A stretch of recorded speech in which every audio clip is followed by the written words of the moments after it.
Welcome back. Zimbabwe President Emmerson Mnangagwa is under pressure as protests are planned for next week amid fresh challenges to his rule. ZANU-PF is heading for an internal implosion, with disgruntled war veterans leading calls for Mnangagwa's resignation. He has acted to consolidate his hold on power with the dismissal of a senior general amid growing fears of a possible coup by former allies.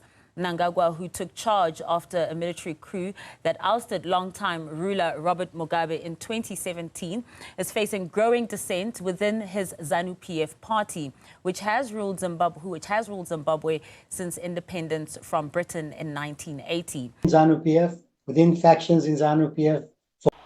Zimbabwe President Emmerson Mnangagwa dismissed a senior general Tuesday amid growing fears of a possible coup by former allies. Analysts like University of Cape Town professor Brian Raftopoulos say he faces growing dissent within his ZANU-PF party, which has ruled Zimbabwe since independence from Britain in 1980. What we're seeing now is a renewed struggle from within.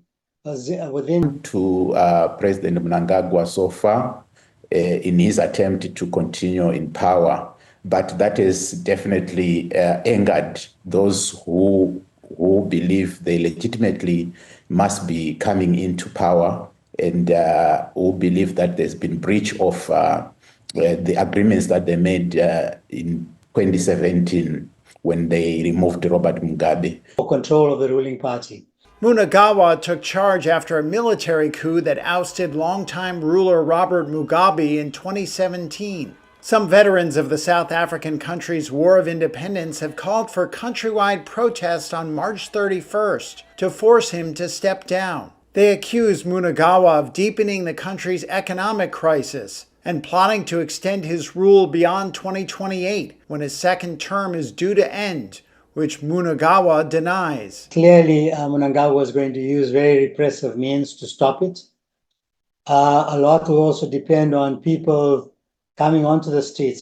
And I'm not sure they'll get the kind of support that they think they'll get for this, even though people are disgruntled. Analysts say Mnangagwa appears to be increasingly worried about his grip on power and has been trying to bolster his position by shaking up the military, police, and intelligence leadership. Tuesday's removal of Anselm Senyatewe, Zimbabwe's second most powerful general and head of the army, was the third such reshuffle by Mnangagwa in recent months. Mnangagwa also removed the chief of police and head of Zimbabwe's intelligence service. The situation that you described on the ground right now, that just level of uncertainty and people living in fear as well, do you foresee people coming out in their numbers on Monday to protest? No one knows. No one knows.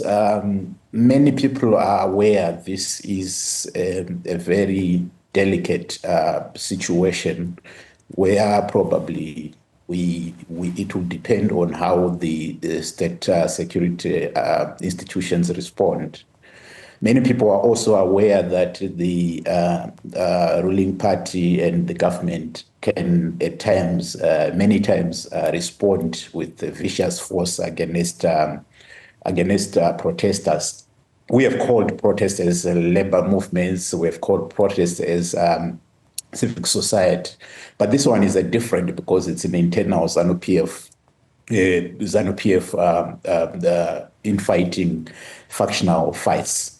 So we don't know whether the police is going to be heavy-handed against war veterans, against other ZANU-PF supporters. So there's uncertainty.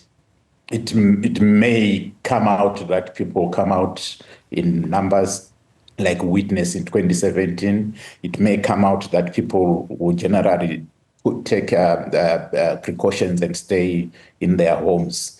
One thing that we are seeing is that there's a divide between public opinion. Some who are saying, yes, we must support it because people are suffering and the economy is not doing well and the government is not treating citizens well. And other section of the society that is also saying, no, this is an internal ZANU-PF fight. So there is no clarity on what will happen on the 31st. we are just also waiting to see what may happen. Peter, thank you so much for your time and just clarifying a lot of what's going on there in Zimbabwe for us. That's political analyst Peter Mudasa just speaking about those upcoming protests scheduled